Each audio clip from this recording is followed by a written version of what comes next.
Ta compagnie dépend de comment toi-même tu te vois. Les gens avec qui tu marches là, ça dépend de l'image que tu as de toi. Grâce Académie.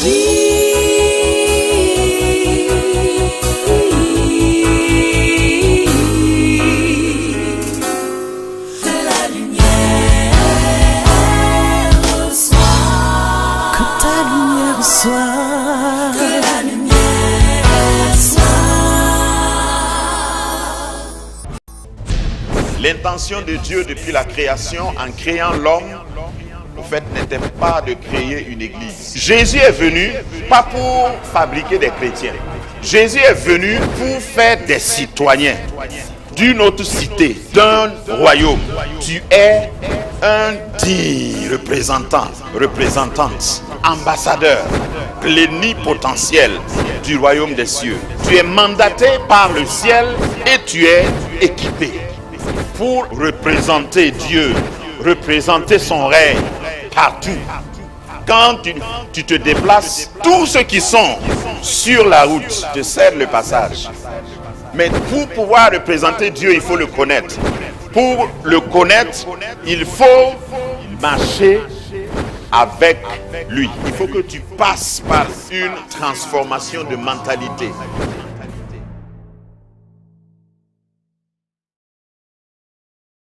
Je voudrais parler d'une clé. Une clé aujourd'hui, nous continuons d'étudier les clés du royaume. Nous avons jusqu'à présent vu un certain nombre de clés. Et aujourd'hui encore, nous voulons ouvrir la Bible. Et Dieu m'a mis à cœur de parler de la clé de la vision. La clé de la vision. La vision. Tout le monde parle de vision. C'est important d'avoir une vision. Si tu n'as pas de vision, même si tu as une mission, tu ne pourras pas l'accomplir. Amen. Mais qu'est-ce que c'est que la vision? La vision a surtout à voir avec ton mental. La vision, ce n'est pas la vision des yeux, ce n'est pas une vision que tu peux physiquement définir, mais c'est une vision que tu as même quand tu fermes les yeux. Amen. La vision, c'est quand tu peux voir sans que personne d'autre ne voit ce que tu vois. La vision, c'est ce que tu reçois dans ton cœur. C'est la conviction qui devient une image. C'est l'appel que tu reçois de Dieu, ce qui te motive. La motivation devient une concrétisation. C'est ça, la vision. Et si tu n'as pas de vision, tu ne peux pas avancer. La Bible dit, sans vision, mon peuple... Ah, on dirait que je m'adresse au mauvais public. Est-ce que vous êtes là? Sans vision, mon peuple périt. Si tu n'as pas de vision, ceux qui ont des visions vont t'amener dans leur vision. Alors que Dieu, dans sa volonté, est que chaque personne, chaque individu, surtout chaque disciple du Seigneur, ait une vision. Ta vision peut s'imbriguer dans ma vision, mais tu dois avoir ta vision. Parce que quand tu regardes avec les yeux des autres, quand tu vois avec le regard de l'autre, tu ne vois pas bien. Il faut que tu puisses avoir une vision personnelle. Et ce matin, je voudrais un peu inciter, sinon exciter votre attention sur le fait que tu dois formater toi-même ta vision. Parce que ta vision, si elle n'est pas formatée conformément à ce que Dieu t'a donné comme mission, tu vas vivre pour les autres. Tu vas accompagner les autres dans la vie. Nous avons déjà vu donc plusieurs clés et aujourd'hui nous voulons parler de la clé de la vision pour la mission. Amen. Nous sommes dans Nombre chapitre 13. À partir du verset 1, nous allons sauter et lire des portions qui vont avec la révélation que Dieu veut nous donner aujourd'hui. Avant de lire, je voudrais te dire que Dieu s'intéresse au nombre. C'est pourquoi il y a un livre dans la Bible qui s'appelle Nombre. Il faut que tu saches compter quand tu marches avec Dieu. c'est important de retenir les nombres. C'est important de retenir les chiffres. C'est important d'avoir un carnet. Demande à ton voisin, est-ce que tu as un carnet? Un carnet pour noter, justement parce que nous parlons de vision. Il y a des gens qui vivent seulement, alors qu'il faut noter quelquefois ce que le Seigneur te dit. Nombre est dans la Bible pour te rappeler que tu ne dois pas vivre seulement comme ça. Ce que Dieu t'a dit l'année passée, tu peux facilement oublier. Donc il faut énumérer, il faut nombrer, il faut donner des numéros à tes prophéties, donner des dates à tes prophéties. C'est la signification de nombre. Lisons alors Nombre chapitre 13, nous sommes au verset 1. L'Éternel parla à Moïse et dit, « Envoie des hommes pour explorer le pays de Canaan que je donne aux enfants d'Israël. Tu enverras un homme de chacune des tribus de leur père. Tous seront des principaux d'entre eux. » Verset 3, Moïse les envoya du désert de Paran, d'après l'ordre de l'Éternel. Tous ces hommes étaient chefs des enfants d'Israël. Ensuite, nous allons lire le verset 17. Verset 17, Moïse les envoya pour explorer le pays de Canaan. Il leur dit, montez ici par le midi et vous monterez sur la montagne. Vous verrez le pays, ce qu'il est, et le peuple qu'il habite, s'il est fort ou faible, s'il est en petit ou en grand nombre, ce qu'est le pays où il habite, s'il est bon ou mauvais, ce que sont les villes où il habite, si elles sont couvertes ou fortifiées. Nous allons au verset 23. Verset 23 du même chapitre. Ils arrivèrent jusqu'à la vallée d'Eshcol, où ils coupèrent une branche de vigne avec une grappe de raisin qu'ils portèrent à deux au moyen d'une perche. Ils prirent aussi des grenades et des figues. Verset 29. Les Amalécites habitent la contrée du Midi. Les Hétiens, les Jébusiens et les Amoriens habitent la montagne. Et les Cananéens habitent près de la mer et le long du Jourdain. Verset 30. Caleb fit taire le peuple qui murmurait contre Moïse et dit, « Montons, emparons-nous du pays, nous y serons vainqueurs. » Verset 32. Et ils décrièrent devant les enfants d'Israël le pays qu'ils avaient exploré. Ils dirent, le pays que nous avons parcouru pour l'explorer est un pays qui dévore ses habitants. Tous ceux que nous y avons vus sont des hommes d'une haute taille. Dis à ton voisin exactement comme moi. Verset 33. Et nous y avons vu, parce que c'est une vision, hein, et nous y avons vu les géants, enfants d'Anak, de la race des géants. Nous étions à nos yeux et aux leurs comme des sauterelles. Dis à ton voisin pitié. Je parle de vision ce matin. Tout dépend, la vie dépend et le succès dépend de comment tu vois les choses et de comment tu te vois. La vision ici a deux dimensions.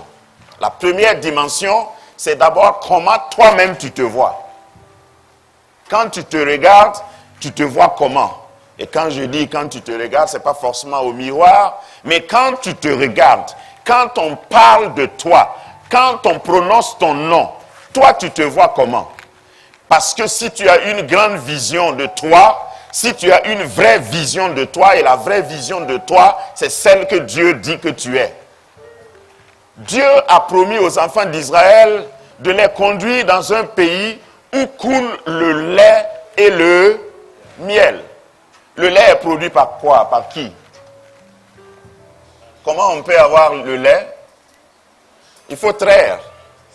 Parce que quand on dit coule le lait et le miel, Peut-être que dans l'imagination de certaines personnes, ils pensent que toutes les rivières de Canaan,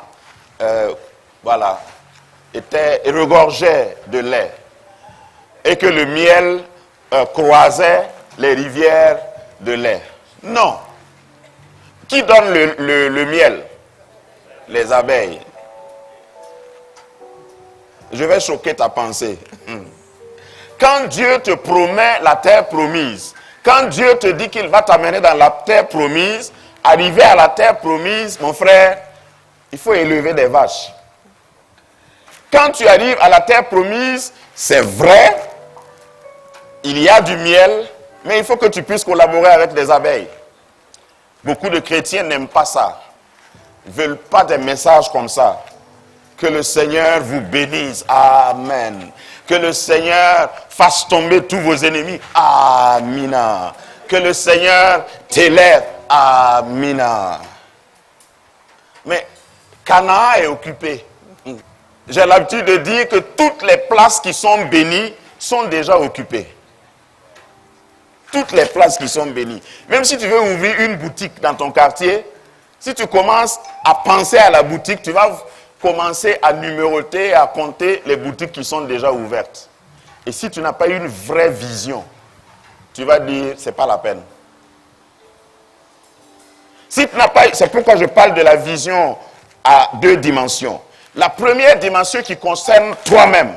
Si tu veux te marier, tu es célibataire, tu veux te marier, si tu n'as pas une vraie vision de toi, la vision que Dieu dit que tu es, que tu as, tu vas regarder et puis tu dis, si tu es fille, tu vas dire, il n'y a même pas de garçon dans cette église-là.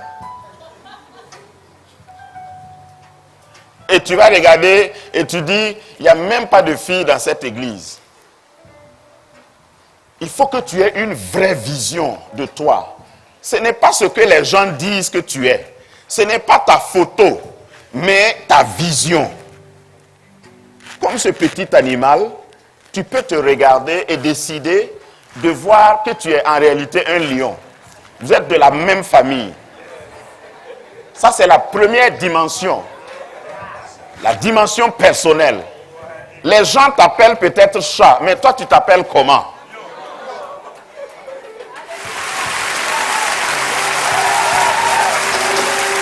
Si tu n'as pas de vision personnelle à ce premier niveau, tu vas répondre au nom que les gens te donnent. Tu vas répondre aux circonstances. Tu ne pourras collaborer qu'avec des rats et des souris. Mais quand tu es un lion, un rat qui passe devant toi n'est rien, tu remues même pas ta queue quand un rat passe. C'est pas ça ta nourriture. Si tu te vois comme un lion, même si les gens t'appellent chat,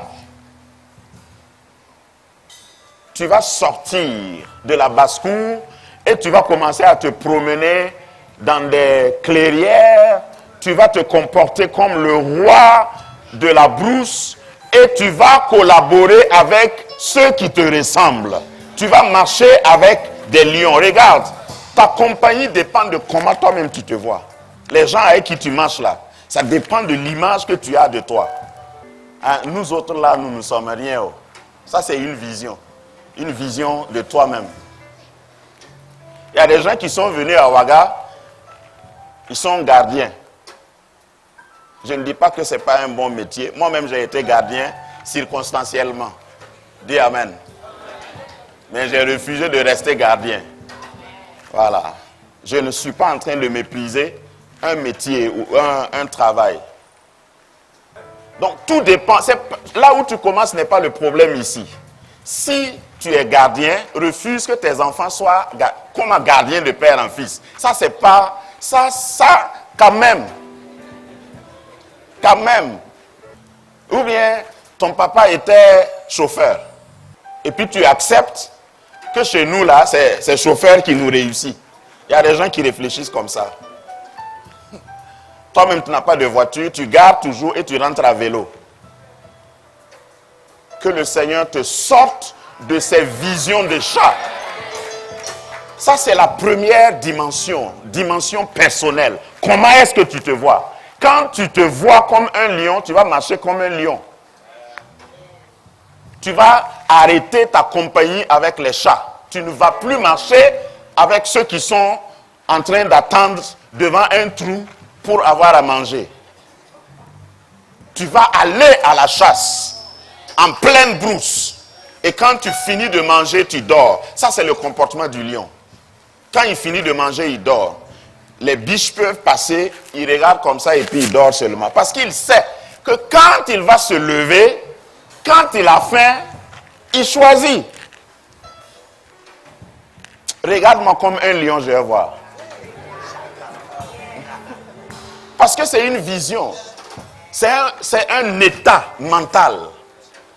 Et Dieu a dit aux enfants d'Israël, s'ils n'étaient pas des lions, ils ne pouvaient pas occuper. Parce que Canaan était occupé. Eux-mêmes l'ont constaté. Si c'était aujourd'hui, ils allaient revenir avec des cassettes vidéo, ils allaient prendre des photos. Ils disent, vous voyez, et puis les 12 qui sont partis là allaient présenter peut-être un PowerPoint ou bien un film. Mais à leur époque, ils ont quand même ramené des photos.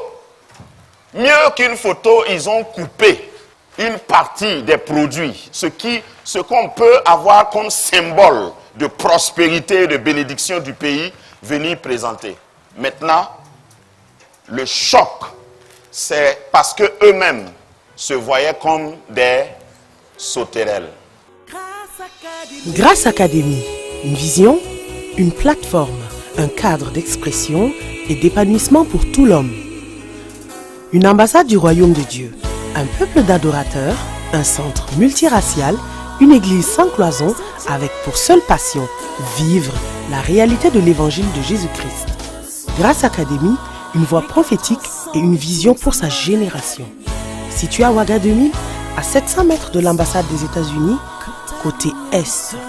Grâce Académie.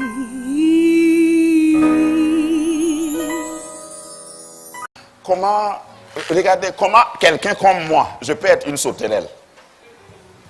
C'est une façon de voir. Et ils viennent, ils disent, ce n'est même pas la peine d'essayer. En tout cas, le pays regorge de bénédictions. Mais ce n'est pas pour nous autres. C'est comme ça que beaucoup de gens vivent, même chrétiens. Et leur prière, c'est Seigneur, viens vite, on va aller au ciel. Seigneur, reviens bientôt. Moi, j'ai passé toute ma jeunesse dans l'église. Dans les années 80, il y avait un thème en vogue, le retour du Seigneur. Donc, si tu vas à un camp biblique, on parle du retour du Seigneur. Conférence, retour du Seigneur. Convention, voici, je viens bientôt. Et à l'époque, on nous avait comme incité à ne rien faire, puisque Jésus revient. Il ne faut pas construire, il ne faut même pas acheter non loti. Non loti. Jésus revient. Ne t'intéresse pas aux choses de ce monde. Abandonne tout. Et puis il y avait des chants préférés. Voici, je viens bientôt, a dit le Seigneur. Et on chantait. Et on ne voulait rien faire. Jésus nous a sauvés d'abord pour que nous impactions. Avant notre départ pour le ciel, nous devons prier. Jésus a dit, quand vous priez, dites que ton règne vienne. Ce n'est pas que ton règne parte. Jésus nous a sauvés pour que nous amenions le ciel sur la terre. Pas que la terre aille au ciel.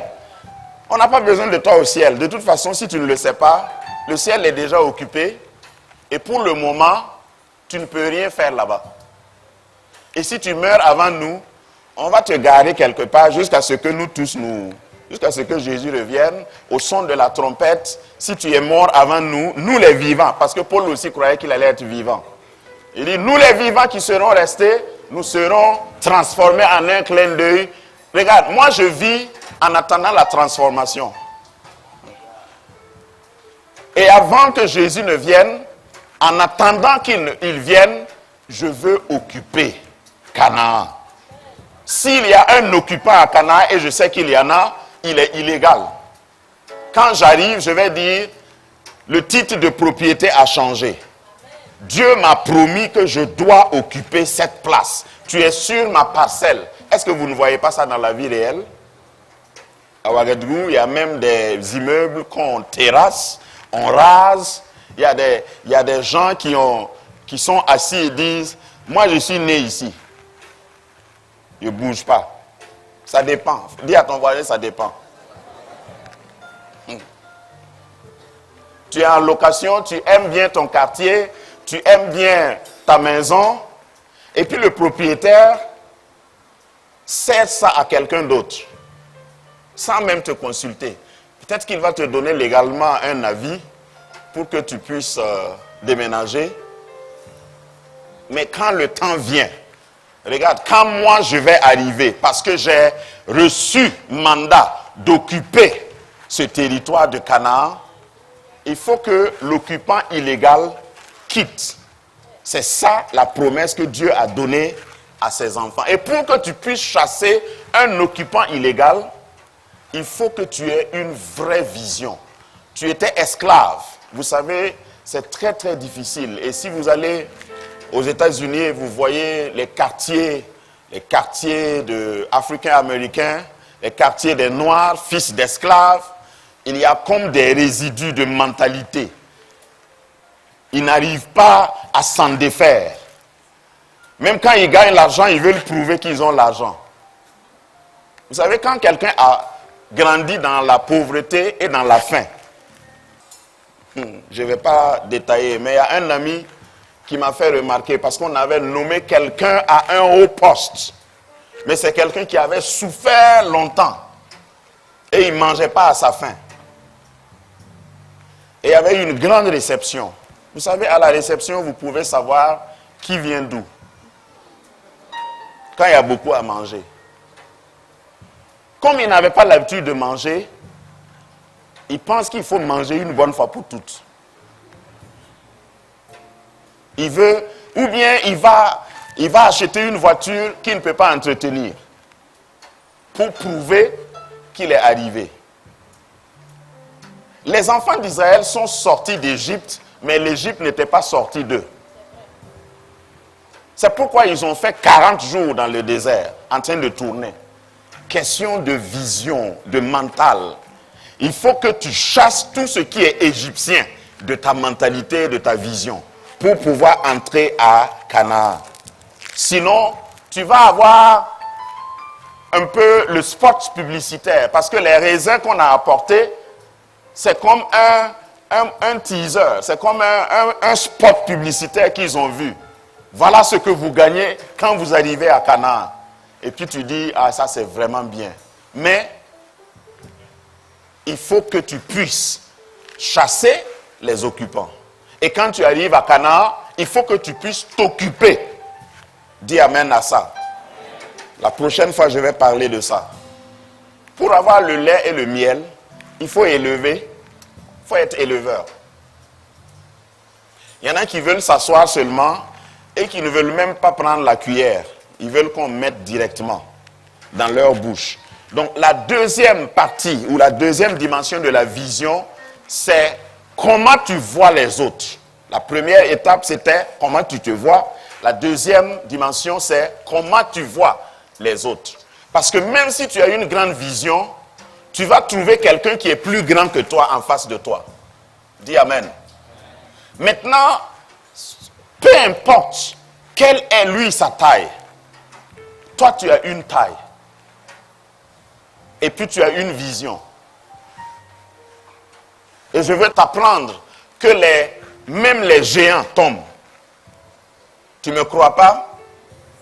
Va demander à Goliath. Même les géants tombent. Donc tout dépend. Regarde, David était plus petit en taille que Goliath. Mais il avait une vision interne de lui-même, surpassant et surplombant, dominant Goliath. Et quand il est arrivé, il a dit, qui es-tu pour insulter l'Éternel des armées? Tu es un incirconcis. Tu es grand de taille, mais tu es incirconcis. Tu n'as pas, ça veut dire, tu n'as pas d'alliance avec Dieu. Et puisque tu n'as pas d'alliance avec Dieu, je vais t'abattre. Et je vais donner ta chair aux oiseaux. du ciel.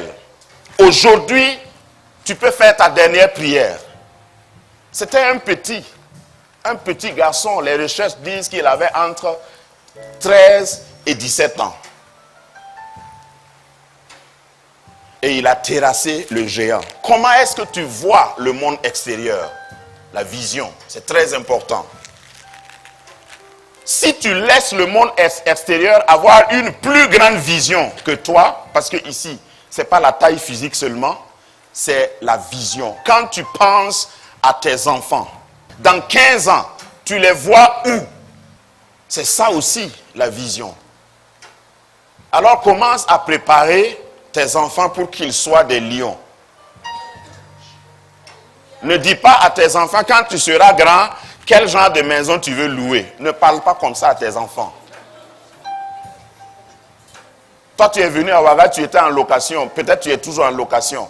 Mais ça doit changer. Il faut dire à ton enfant, je suis le terminus de tout ce qui est location dans notre famille.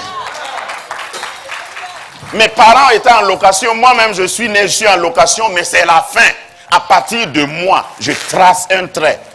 Un exemple. Ton enfant qui doit monter à vélo, tu dois lui donner un temps. Voilà, entre 7 et 12 ans, tu peux aller à vélo. Après ça, il ne faut pas gâter mon nom. Voilà, si tu veux faire du sport, oui. Et les vélos de sport là sont un peu différents quand même. Allô? Moi ici dans le monde réel, hein, quand vous voyez quelqu'un qui a un vélo avec un panier devant, ce n'est pas pour faire du sport. C'est transport en commun. Que Dieu te sauve de ça et toute ta famille.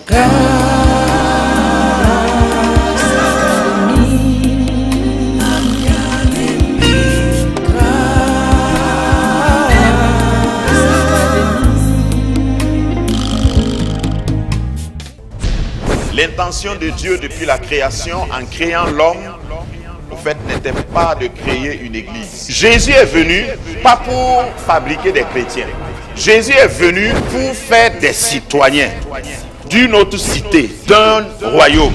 Tu es un digne représentante, ambassadeur, plénipotentiel du royaume des cieux. Tu es mandaté par le ciel et tu es équipé pour représenter Dieu, représenter son règne partout. Quand tu te déplaces, tous ceux qui sont sur la route te cèdent le passage. Mais pour pouvoir représenter Dieu, il faut le connaître. Pour le connaître, il faut marcher avec lui. Il faut que tu passes par une transformation de mentalité.